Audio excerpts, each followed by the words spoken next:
This is the Six Figure Home Studio Podcast, episode 138, brought to you by COVID-19. You're listening to the Six Figure Home Studio Podcast, the #1 resource for running a profitable home recording studio. Now your hosts, Brian Hood and Chris Graham. Welcome back to another episode of the Six Figure Home Studio Podcast. I am your host, Brian Hood, and I'm here with my bald, beautiful, purple-shirted co-host, Christopher J. Graham. How you doing today, my friend? I'm good. I'm very good. I bought a car, Brian. I know, dude. You bought... Okay, so back in my bachelor days, on my bachelor party, we went on a trip to Yosemite. We called it the Brosemite trip. We rented Jeeps on that trip, and you fell in love with a specific Jeep. Tell us about it. The Jeep Renegade. So you guys all know the Wrangler. It's on the podcast all the time. Its engine blew up. Thank God it was time. It makes me sad. I mean, now that I've seen photos of your new car, and I think it's a blessing that your other old trash car died. It has been. It's better than the Wrangler. So it's a Jeep Renegade, which is what we had. Do we gear slut for car models? No. Yeah. Nah. James will figure it out. There either was or it wasn't one. We could gear slut for this. My Jeep comes with Beats audio. Ha ha! Oh no, that's a thing? It actually sounds pretty good. It actually sounds good. But I'm pumped about it because it's got two sunroofs. One's a sunroof, one's a moonroof. You knew that. No. They're both... I'm making shit up. I don't know. It's true. Well, one of them is electric, and then you can take them both out and turn it into like a convertible. Yeah. Which my kids went nuts for. And hilariously, I got a new car. I'm like buying all the accessories for it. And I bought what I think is one of the most fabulous products on the face of the earth. Not sponsored because us. It's called a NOCO Boost Plus. What? It's a big lithium battery that you keep in your car that has like this little pair of jumper cables. Oh, so when you inevitably leave your interior lights on or your door cracked or your headlights on and your battery's dead, you can jump yourself off? Is that what it is? Yeah. Or in my case, you went out to your car last night to put this new device in your car and you left your trunk open all night long. No, you didn't. And then had to jump your car the next morning with the new device. No, you didn't. Yes, I did. That's incredible. It's like... It was awesome. It's like, this product's awesome, but also I wouldn't have needed it had I not had this product. Exactly. It's like $100, but like everybody should have one of these in their car. Yeah, because it's so annoying, dude. Like I've had multiple times in my life where you're like, hey, stranger who probably thinks I'm going to stab them in this parking garage, can you pull your car over here and give me a jump, even though we don't know each other and you owe me absolutely nothing? Yeah. It's the worst. Yeah, with this thing, it's like literally under 30 seconds and you're on the road again. So dope. I just pay for AAA so they can come out and do that shit. But also, AAA here in Nashville is so fast. Like I've had them come do things multiple times since I've like paid for that service. It's like $100 a year or something. And they're here within like 15, 20 minutes. It's weird in Nashville how quickly they can come, but I'm not complaining. Well, that's 19 and a half minutes longer than it takes this device to jump your car. This is so true. Yeah. I mean, this was for tire-related issues, so this thing can't do that. But for battery-related issues, that's just one less thing to worry about. It also has a flashlight built into it, a USB charger. So like if you're out in the middle of nowhere and you need to charge your phone, you've got like a whole power bank. Oh, that's kind of sick. It's dope. So we're not sponsored by them. I just think that you guys should have these in your cars because you're going to kill your battery because you're an idiot like me. Well, we're going to move on to more important things. I love that we're 4 minutes into this episode now. Let's do it. And Chris hasn't asked about me, which is funny because yesterday I got my test back for COVID and I tested positive for COVID. The worst not how are you doing that I've ever done. And here we are 4 minutes into this episode and Chris Graham is talking about his fucking, not his new car, his new battery for his new car. You see the shit I put up with on this podcast? Hi, Brian. How are you? Oh, man. So, yeah, my wife got it last week. She tested positive Thursday or something. And then now here it is. We're Wednesday morning, which is a weird time to record this podcast. I got my call back yesterday and I am positive for COVID-19. So woo. We'll see where this goes. I think I'm through the worst of it. I think I'm relatively like asymptomatic. Like I've experienced a lot of the symptoms weirdly, but they're all spaced out. Like first day was like just tired. So like by 11 or 12 or 1, I was done with work and just laid around. Second day, like body aches. Third day, relatively okay, but I had a headache. Fourth day, sore throat. And then Sunday, I finally got the test because we had to wait till I got symptoms to actually have the test because here's what happens. If you take the test before you have symptoms, you have like a 50% chance of getting a false negative, which happened to my wife. She had to get the test twice. Oof. Anyone who's gotten the test knows what they do to your nose and it's awful. And then now the worst, and this is the worst symptom of all. I've kind of had like a tight chest this entire time. It hasn't been bad at all. It's just been kind of like annoying. And you can hear me now, like this is as bad as it's been the whole time. And I can talk and do long sentences without major issues. But the worst part of this entire thing is I can't taste anything. So I have my nice, wonderful Ethiopian home roasted coffee sitting next to me, light roast, spent some time roasting it, like perfect. It's amazing. Can't taste it. It's basically just bitter water to me right now. I've got a tangerine LaCroix in front of me right now. This is actually the worst flavor when you have no taste, because all you taste is like the sharp tangerine flavor, and it just tastes like hairspray. Like it's a sensation, like as if you got hairspray in your mouth. I'd say the grand scheme of things, this has been a cupcake COVID experience for me, other than just slight minor annoyances. I feel so far at least lucky that it hasn't been terrible, but we'll see where we go with this. If it gets better or worse, we'll see. Amazing. You would get COVID and be completely fine. Well, we've been taking a lot of, like for the last 3 months, elderberry syrup, and now we have elderberry gummies. Oh, dude. Yeah, that stuff is legit. I use that. That's my anecdotal story of something that might have helped. I don't know. I generally have a good immune system. I'm healthy. Like, who knows how much any of this has anything to do with it. I'm 33, which helps a lot, and I'm not 53 or 63. Elderberries are so funny because the name sounds like it's from like a fantasy video game. Yeah, it's like straight out of Final Fantasy VII or straight out of... You have found 17 elderberries. Yeah, straight out of Oblivion or Skyrim. Skyrim's the better one. I have no idea what you're talking about. Yeah, you're not a true nerd. You're just a fantasy mainstream nerd that likes Lord of the Rings and Hobbit because it's popular. So good. I read it before I knew what it was, so there's that. We talked for so damn long last episode, actual episode, that like the first comment on YouTube was someone leaving the timestamp for when we shut the fuck up and started the episode. Thank you, sir, to whoever did that. For those who don't know, we actually have these episodes on YouTube. No one really listens to them on there. That's like our smallest area for people to listen to this podcast. But sometimes people listen on there. And the first comment for this last episode was skip to 1453. Was it 1453? It was like 15 minutes into the episode before we actually started. And now we're 12 minutes into this episode. No, I'm sorry. We're 7 or 8. We're good. Let's shut up and add value, Brian. Yeah, no one gives a shit about my COVID or your new Jeep. God.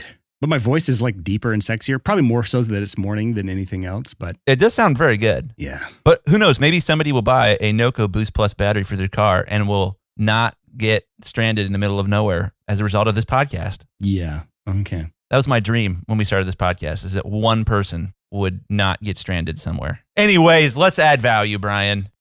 So, Chris, what are we going to be talking about today? We're going to be talking about how to gain stage your preamps to get nice and juicy tone. No, get the fuck out of here with that.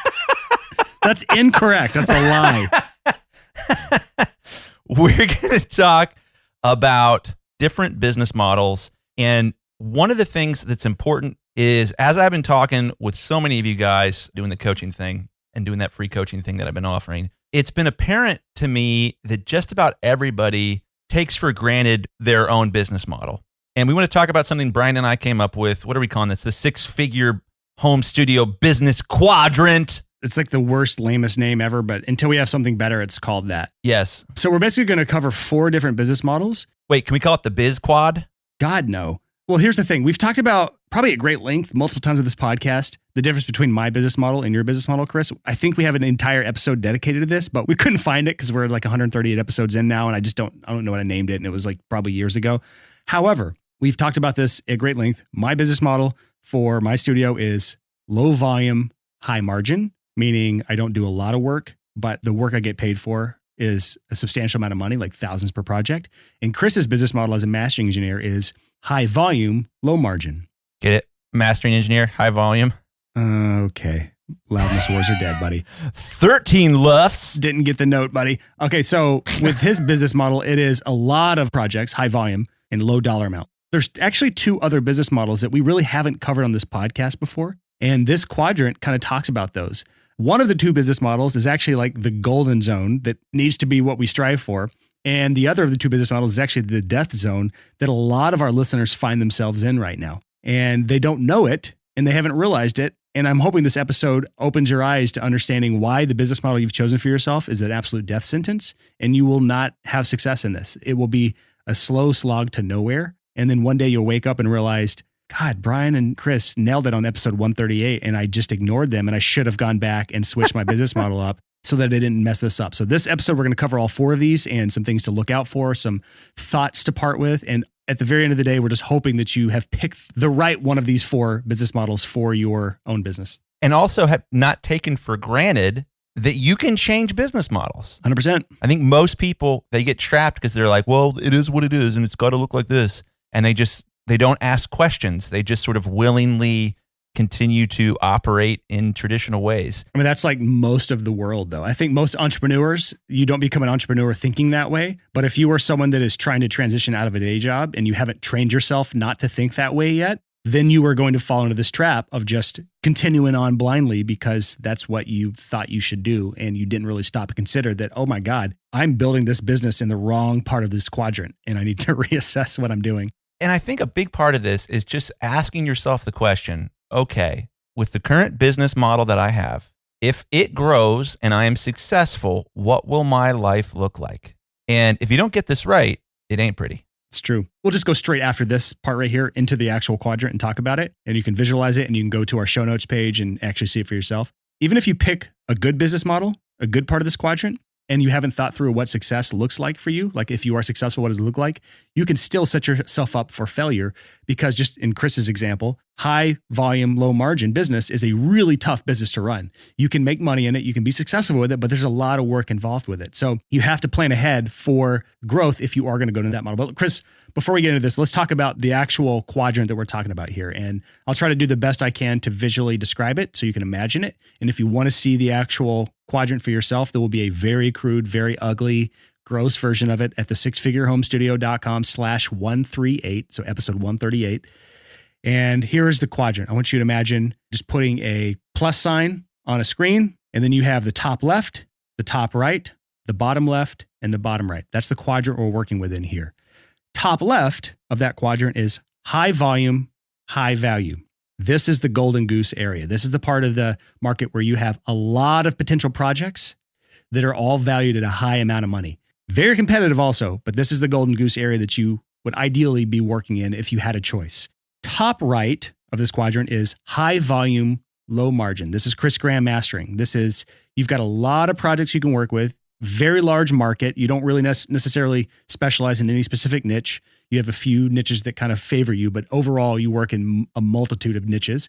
So you have a very wide market, but generally speaking, it's relatively low margin. You've actually raised prices and adjusted things over the last year or so. So it's a little higher margin than it used to be, or probably a lot higher margin than it used to be. Yeah. But still, in the grand scheme of things, it's a relatively low margin. So that's the top right part of this quadrant. Then you get the bottom left part of this quadrant where I am, and this is low volume, high value. This is the business model where you don't have a huge market. It's a relatively low amount of projects, but you're getting paid enough money where you have a good business. And so in like the heavy music scene, this is not a big niche. This is not a big market. It's probably bigger than you think it is.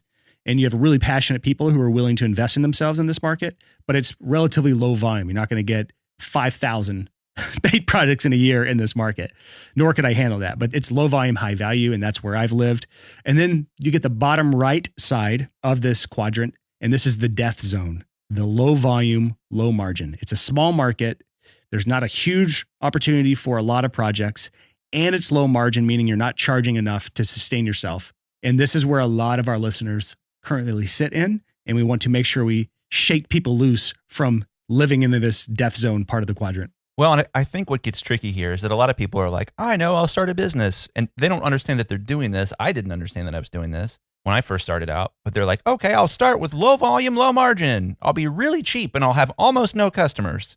And then I will migrate either north or west to high volume, low margin, or to low volume, high value. So I will either increase the number of customers I have dramatically and keep my prices about the same, which is what I did with Chris Graham Mastering, or I will increase my price and trim down the number of customers that I have, but make more per project. Or if I'm really, really, really lucky, I'll do both. I'll get tons of customers and I'll raise my rate at the same time. Challenging, not impossible, but that's the big thing is people make this assumption of like, oh, I'll start low volume, low margin, then I'll work my way up to one of the other ones where I'd rather be. I would argue that it is probably smarter most of the time to not exactly do that. Obviously, you can't just start with high volume You have to work up to high volume. When we talk about volume, it's not just how many projects you're currently taking on. It's like, to me, the volume is how big is the market potential? Because what happens is people are like, I'm going to edit vocals and heavy music and I'm going to charge $50 a song. I mean, I don't know many businesses that are trying to do this, but I'm just using this as an example. Or for the last episode where I'm going to DS vocals. That's actually probably high volume because there's a ton of vocals to DS in the world. And if you become a DSing specialist, go for it. But that's super low value. That's true. Super true. See what we did there? Audio nerds.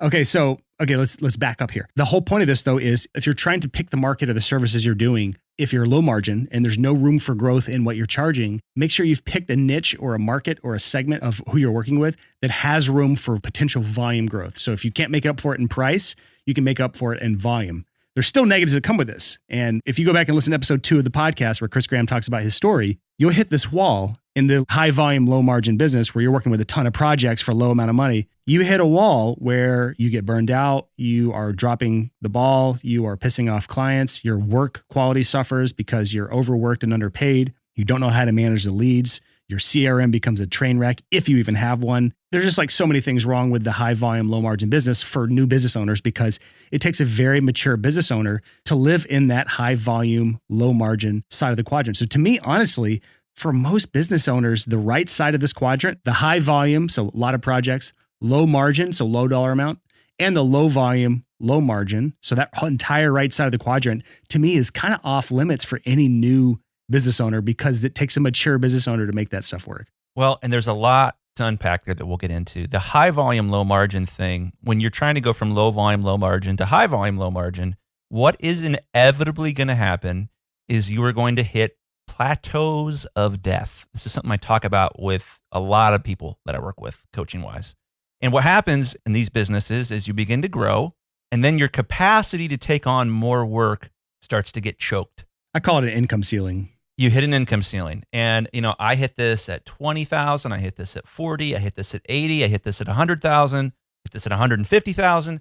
And what happens is you start to have trouble keeping up with the amount of work unless you spend a lot of time working on your business, either eliminating, automating, or delegating some part of the process. And that takes a very mature business owner, which is why I say this right side of the quadrant is kind of a no zone for immature business owners, new business owners. Yeah, it's something you can make work, but you got to have the skills to make that happen. And those skills are different than the skills that got you into this business. Those skills are business skills, they're system skills, they're management skills, they're discipline skills to take time off each week and work on your business, not for it, so that you can break through these plateaus. These plateaus are also a great place to have a business coach or to take a business course or to go to a business retreat or to join a mastermind or to read a book that you've known that you should read for a long time. These plateaus are awful. They are so painful, and you got to get through them as quickly as you can.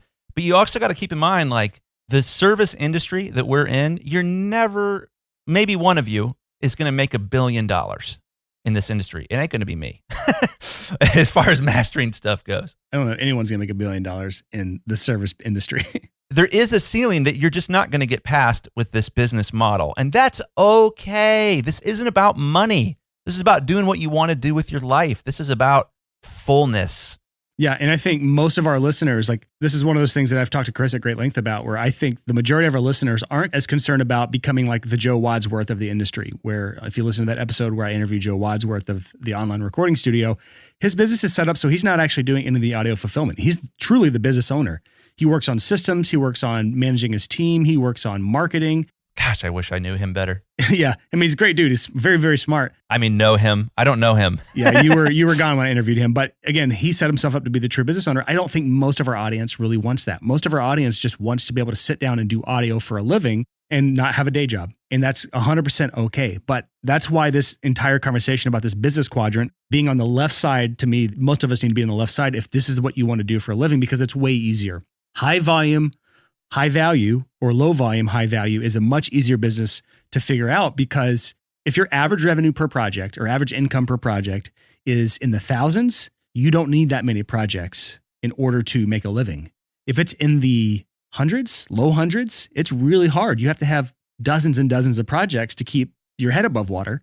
I made a calculator for this back when I launched Home Studio Startup course. And I don't know where it is. I'll have to find it. I'll try to put it on our show notes page if I can. I think previously it was a resource just for students, but I don't mind making it for our podcast listeners. And it was literally like doing the math of you put in a couple numbers in your business and it spits out how many leads you have to have in order to hit your income goal. And it really shines a light on how unsustainable most people's goals are for their income, because they realize if I want to make $10,000 in a month, which is really high, like most people don't need that much to make a living, but that's just like a goal people have that, over 6 figures a year. So $8,333 a month is the 6-figure mark. If I want to hit the 6-figure mark, I have to have 20, 30, 40, 50 quote requests come in a month. And if I have that many quote requests in a month, that means I have to have hundreds, if not 1,000 or more people come to my website each month. And most people are not savvy enough to figure out how to do that as a marketer. Because again, if you don't want to be a business owner, you sure as shit don't want to be a marketer.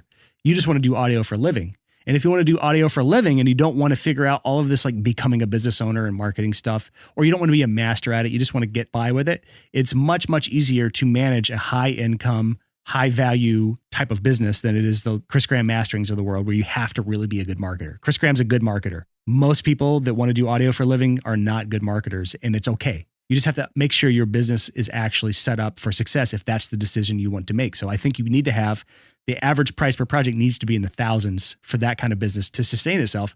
And it's just much easier because if you're making $2,000 per project on average, that means you need, let's just say 2 projects a month, which means you need about 8 quote requests per month, which means you need about 150 website visitors a month. That's a much more manageable thing to do as someone who is marketing their business on the side compared to someone who is trying to make thousands of dollars from little nickel and dime projects like Chris Graham. No offense, but that's kind of what it is in the mastering world. Let me throw out a couple sort of thoughts and ideas here. I'm agreeing with you, but there are some caveats. There are benefits to every business model, and I want to talk about those a little bit. I love when we argue, Chris. Me too. It's like the most fun thing. So when you're doing a high volume, low margin business, there are a couple things that come into play that are interesting. One of the most important things is that to do high volume, you need a wide top of funnel. And if you're new to the podcast, we've got top of funnel, middle of funnel, bottom of funnel. What that means, top of funnel is everybody who's like, maybe I'll work with them someday. Yeah, it's generating awareness. Yeah, generating awareness. Middle of funnel is, I filled out a form. Bottom of funnel is, I'm writing you a check. If your clients talk that way, you need to fire them. Yeah, exactly. So you have to have a wide top of funnel to do the low margin thing. And a wide top of funnel isn't something, if you can pull off a wide top of funnel, you should. And a lot of people don't want to focus on a wide top of funnel because it's complicated, it's scary, and it can be embarrassing to get out there in front of a lot of people and have the inevitable tool bag on YouTube. I remember when I first started advertising years and years and years ago, I had comments enabled for one of the ads I was running. And this guy commented this awful thing about oh my gosh, look at the size of the gap in his teeth. Ugh, effing disgusting. And I was like, whoa, yeah. Ow. YouTube comments in general, or any comments on ads, are typically like the bottom of the barrel of the humanity. YouTube comments in particular are honestly the worst of humanity. So they are. It can be hard to put yourself out there. So if you want to cast a wide net on the top of your funnel, like you had to do with Chris Graham Mastering, you have to be willing to be uncomfortable. And honestly, it almost takes, you have to be the face of a brand. You can't just be a nameless business. And the people that I know that are successful with this are generally people that have a large name for themselves. And there's multiple ways to do that. Sometimes it's you landed a client that just blew the fuck up and kind of dragged you along. That's kind of the exception of the rule. That's not what most people can accomplish. And then you have people like Chris who just made their own destiny, and they were willing to put themselves out there and be uncomfortable and make ads and get laughed at because of the giant gap in their teeth, because it's disgusting. Honestly, it is disgusting. And so but the problem is, again, most people sitting in their studios that just have a day job or just trying to make their studios work or make more money from their studios, they just want to do audio. They don't want to put themselves out there. They don't want to make ads, and that's okay. But if you don't want to do that, you got to make sure your business model matches your goals and your aspirations and what you're willing to do in your business. Totally. You also got to ask yourself the hard question. Am I unwilling to go for a wide net? Am I unwilling for a wide top of funnel? Simply because I don't want a 13-year-old in Boise, Idaho to comment on the post that I made with some hate. Yeah. You could also do what I do, and I just don't read the comments. I just make James go through and moderate stuff on my ads. Right. So you have to be comfortable. Well, you're going to get critiqued. If your business dream is like, I never want anyone to say anything slightly aggressive about me, you need to get over that. Yep. It's 2020. There's the internet and there are trolls, and that's going to happen. So, all right, let's wrangle this thing. So there's a couple things to keep in mind as you are building these businesses. And one of these, there's a great book, not necessarily a great book for everyone to read, but a really cool book by John Warlow called Built to Sell. And one of the things in Built to Sell, I love that book. That's one of the first books we ever talked about, I think. Yeah. So in Built to Sell, they talk about whether what your service business does is teachable and whether it's high value or not. And he has this kind of graph thing. And the basic idea is if you're in the, upper right-hand corner of the graph, you've got a highly valuable skill that's also highly teachable.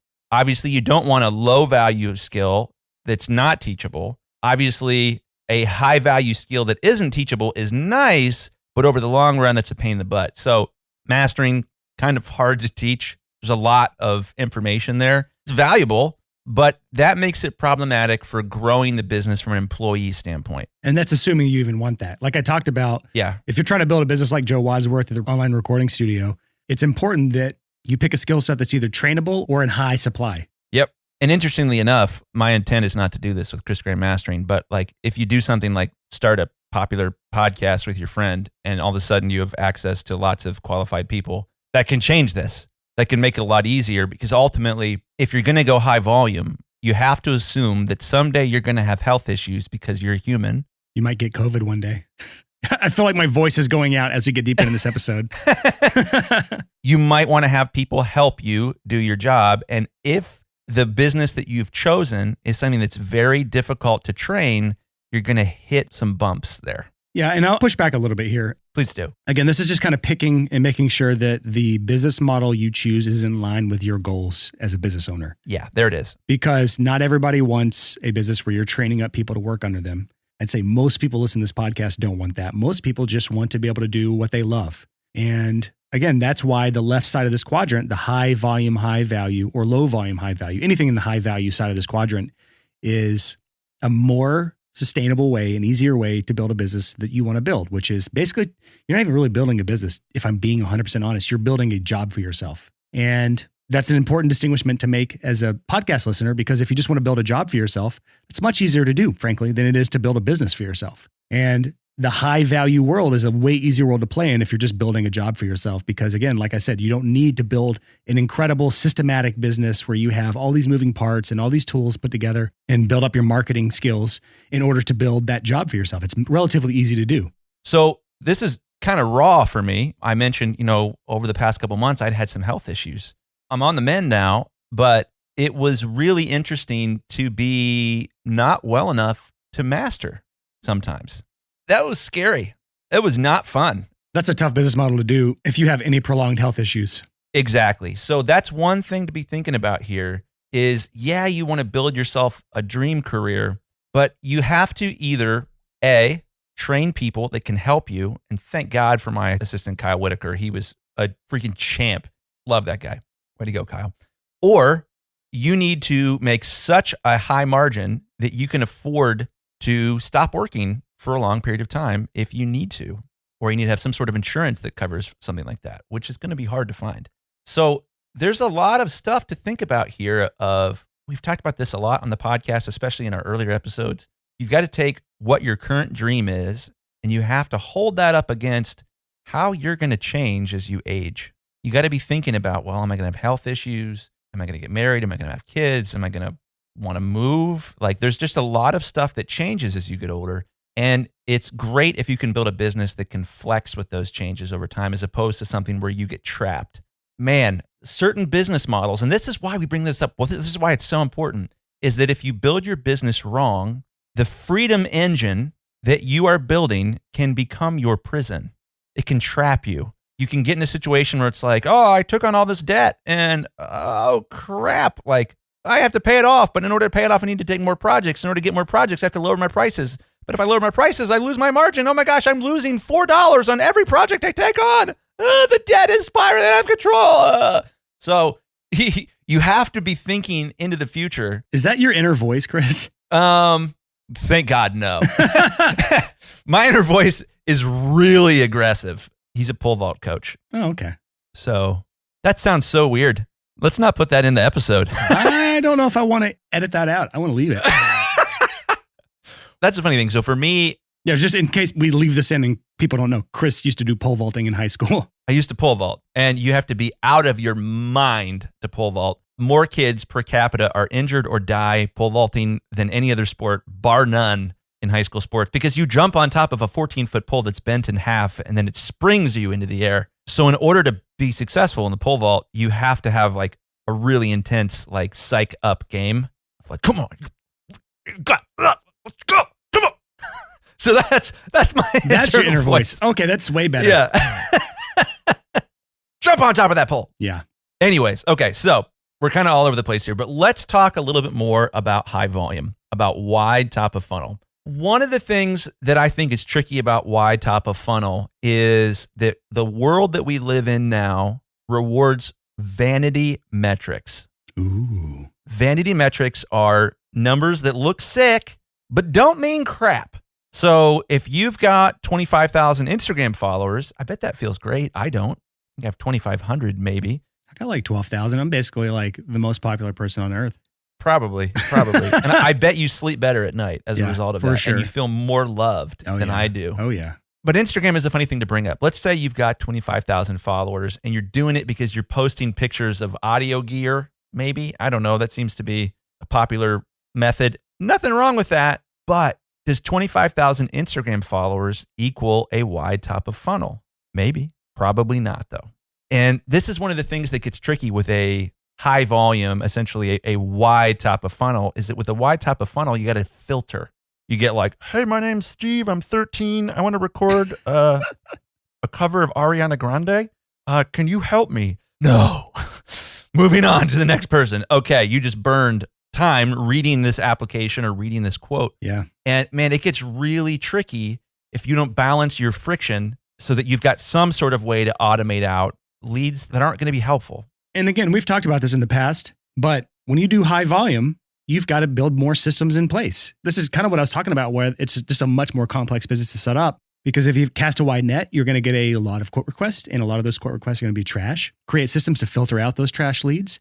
And you're still going to have a lot of people to follow up with. So you're going to have to build out systems to follow up with those people. You have to build out systems to take those deposits. You're going to build out systems to bring in a lot of files if you're a mastering engineer, or a lot of files if you're a mixing engineer. You have to build out a lot of systems to manage those projects so that you don't drop any balls for your clients. You got to have good systems in place for file delivery, for final payments. There's so many systems you have to build out to where if you are high margin, low volume, or high margin, high value, and all you have are 2 to 3 projects a month, that's a much easier thing to manage. You don't have to build out some complex systems for this. We could talk all day about high volume and all the headaches that come with that and all the systems you have to build for that. But at the end of the day, there's 137 other podcasts where it's through some of those, we talk about building out systems. Actually, if you go back to we had a series on this, episode 93 through 95, we have a 3-part episode on how you can work on your business instead of in your business. And those are 3 episodes where we talk about building out systems in your business to help facilitate some of the things that I just talked about, especially if you're a high volume business. Now, one of the things that's interesting to bring up, kind of some of what spurred this conversation is we got to get a shout out to our buds at the Unstoppable Recording Machine. They have a dope business called Nail the Mix. Nail the Mix is a subscription. I think it's like $19 a month. Yeah, they have like multiple tiers, but something like $19 a month. But you get to watch like your heroes mix hit songs each month. And what's interesting about it is they're killing it with this business, but it's only $19 per customer. So they're high volume, low margin. And I think what's interesting about that is with that business, they inevitably started at low volume, low margin. It's not like they launched it and had 50,000 customers on day one. But this brings up an interesting point. And there's a couple concepts that really affect this quadrant. One of them is reoccurring revenue. If your business allows for people to ideally automatically repurchase again and again and again and again and again, you can make the jump to high volume in an interesting way because your revenue becomes more predictable. Yeah.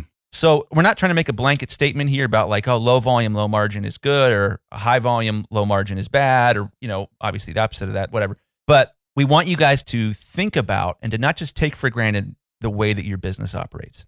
that there are opportunities to play in multiple parts of this quadrant. There are opportunities to say, well, I could make that work so long as it was a recurring revenue thing, or so long as this part of this service was more automatable or more delegatable. But one of the things to keep in mind, this is one of the most important metrics any business can have, is a metric called lifetime value.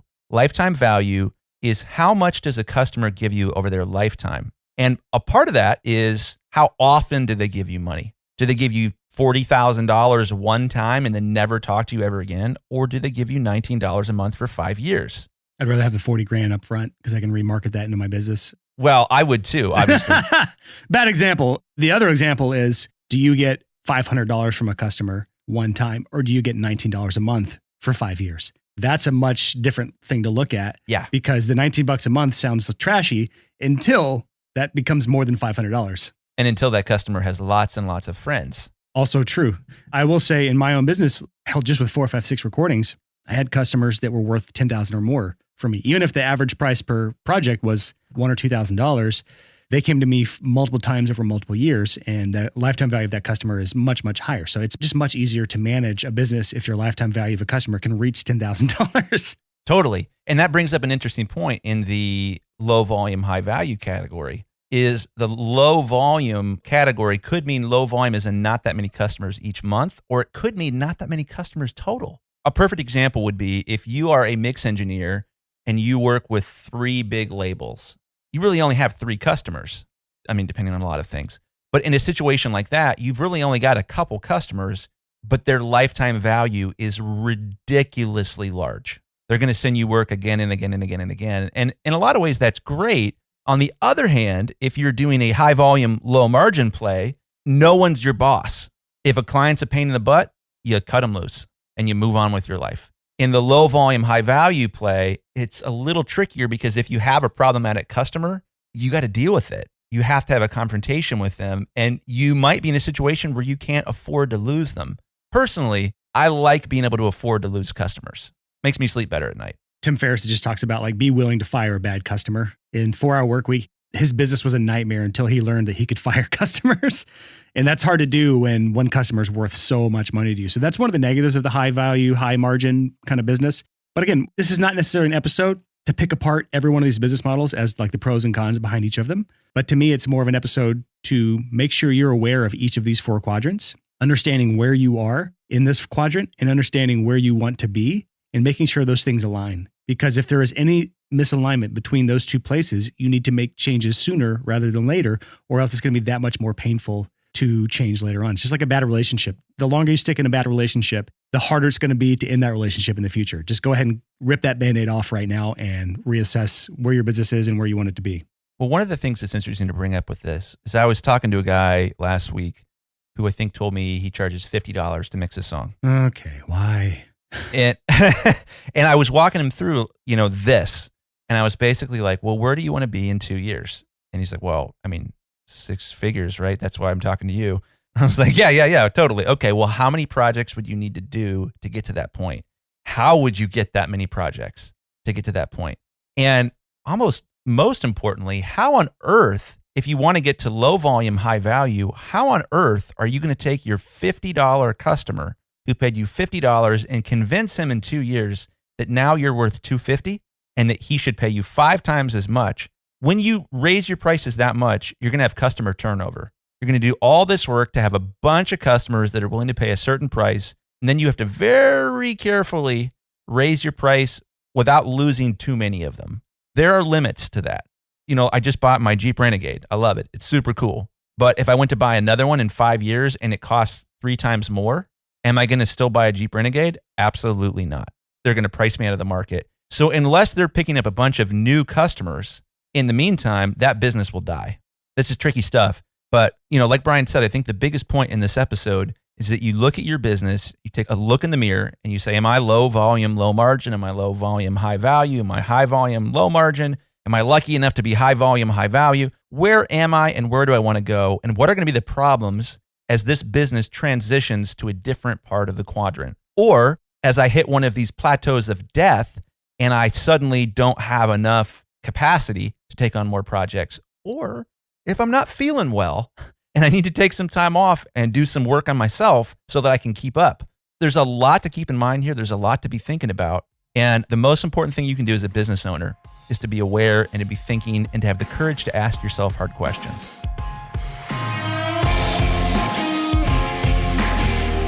So that is it for this episode of the Six Figure Home Studio Podcast. I'm recording this outro like 2 days after we recorded this episode. And I feel like my voice just keeps dropping deeper and deeper. But fortunately, COVID has not been hard on me this week. And for that, I can be grateful.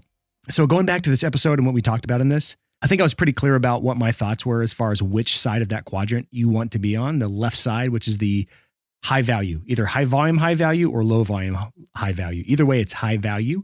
And it's simply because if you are the type of person that all you want to do for a living is audio, you don't want to necessarily become a master marketer. You don't necessarily want to become a master business owner. You don't want to become a master at systems.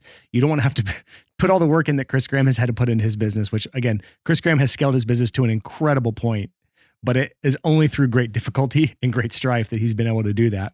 If you don't want to be that type of person, stick to the high income, high value side of this quadrant. And I urge you to stay away from the nickel and dime projects. You cannot build a sustainable business off of nickel and dime projects unless you want to be a master marketer and a master at systems. So if you are stuck on the right side of this quadrant, where you're working on nickel and dime projects and you're trying to move to the left side of the quadrant, there's a few steps you can take that I'll kind of leave you with here, as well as some resources that I think will help you with this. The first step that I would take is go back and listen to episode 137, where we talk about how you can defuck your marketing message with a before and after transformation. Listen to that episode and take it to heart, because if you can think through a transformation you're helping a client get through, and then piecing together what services are required to make that transformation and making sure your messaging is matching the transformation you're helping them actually make, it becomes much, much easier to charge a premium for those services. And it also goes back really well to episode 136, where we talk about how you can make marketing 10 times easier using the Motown model. This is just a deeper way to look at this whole transformational marketing type of thing, where you're helping someone go from where they are to where they want to be. If you can really nail this, and it's not as hard as you think, if you can really nail this though, whether you're a mixing engineer who's helping transform mixes, or you're a mastering engineer who's helping transform songs and bringing them to life, or you're doing full production where you're taking someone with an idea and bringing it all the way to the finish line, or you're doing the Motown model where you're just going straight after the raw material to final product. Wherever you lie with that, if you focus on the transformation, you will be able to charge a premium for your services.